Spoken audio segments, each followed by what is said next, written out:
Hello बच्चों, welcome to my channel.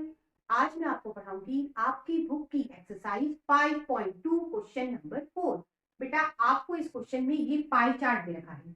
आपसे कहा है ये जो पाई चार्ट है किसी स्टूडेंट के किसी एग्जाम में आए मार्क्स का है, अंकों का है। तो बेटा आपसे कहा है उसे टोटल अंक कितने मिले, 540 मिले। आपसे इस क्वेश्चन में तीन बातें पूछी हैं। सबसे पहले पूछा है उसे यदि 105 मार्क्स आते हैं, ये जो मार्क्स है किस विषय में आए वो आपको बताना है। तो बेटा इसके लिए आपको सेंट्रल एंगल निकालना। सेंट्रल एंगल कैसे निकलता है, जो मार्क्स आए वो और अपॉन में टोटल मार्क्स कितने हैं 540, ठीक है। और मल्टीप्लाई किससे करते हैं 360 डिग्री से। बस इसे कैलकुलेट कर लेंगे, हमें सेंट्रल एंगल मिल जाएगा। देखिए किस तरह से, 0 से 0 कैंसल, 6 के टेबल से कैंसिल कर लो, ये 6 बार और ये बेटा 9 बार। अब बच्चों 3 के टेबल से कैंसिल कर लेते हैं, ये 2 बार, ये बेटा 3 बार। अब इसे 3 के टेबल से कैंसिल कर लेते हैं, ये 1 बार और ये 3 और ये 5 बार। 35 इंटू 2 70 डिग्री। अब बेटा इस पाई चार्ट में देखेंगे 70 डिग्री कौन से सब्जेक्ट को बता रहा है। देखिए ये बेटा हिंदी सब्जेक्ट को बता रहा है, मतलब उसे 105 जो मार्क्स आए हैं वो किस में आए हैं, हिंदी सब्जेक्ट में आए हैं। अब बच्चों आपसे इसी क्वेश्चन में आगे कहा है कि मैथ्स में हिंदी से कितने ज्यादा मार्क्स हैं।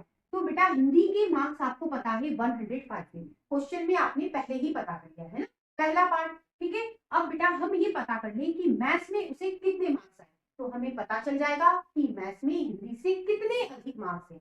तो मैथ्स के मार्क्स कैसे निकालेंगे, देखिए मैथ्स के लिए सेंट्रल एंगल कितना है 90 डिग्री और अपॉन में क्या करेंगे टोटल एंगल। टोटल एंगल पूरा कितना होता है 360 डिग्री, उससे डिवाइड करेंगे और मल्टीप्लाई किससे करेंगे, जो उसे टोटल मार्क्स आए थे। टोटल मार्क्स कितने आए थे 540 थे, है ना। अब इसे सिंपलेस्ट बना देते हैं, 0 से 0 कैंसिल, ये बेटा 9 के टेबल से कैंसिल, फिर इसे 4 के टेबल से कैंसिल करो, 1 3 5 1 3 5। मैथ्स में बेटा उसे मार्क्स कितने आए 135, हिंदी में मार्क्स कितने हैं 105। अब बेटा इनका डिफरेंस निकाल लेते हैं। मैथ्स के मार्क्स 135, उसमें से माइनस करेंगे हिंदी के मार्क्स, मतलब 105 को माइनस करेंगे 30। इस तरह से बच्चों हमें पता चला मैथ्स में उसे हिंदी से 30 मार्क्स अधिक हैं। अब बच्चों आपसे इसी क्वेश्चन में आगे कहा है कि मैथ्स और साइंस के जो नंबर हैं उनका यदि आप सम करोगे, योग करोगे, तो बेटा हिंदी और साइंस में आए जो नंबर का सम है उससे अधिक होगा। अब इतनी बड़ी बात का मतलब क्या होगा, हमें बेटा मैथ्स और सोशल साइंस इसके बेटा नंबर का सम करना है। तो बेटा आप नंबर का सम न करके यदि आप ये जो सेंट्रल एंगल है इनका सम कर लेंगे तब भी क्वेश्चन सॉल्व हो जाएगा। तो हम क्या करेंगे, मैथ्स और सोशल साइंस के जो सेंट्रल एंगल है उनका सम कर लेते हैं।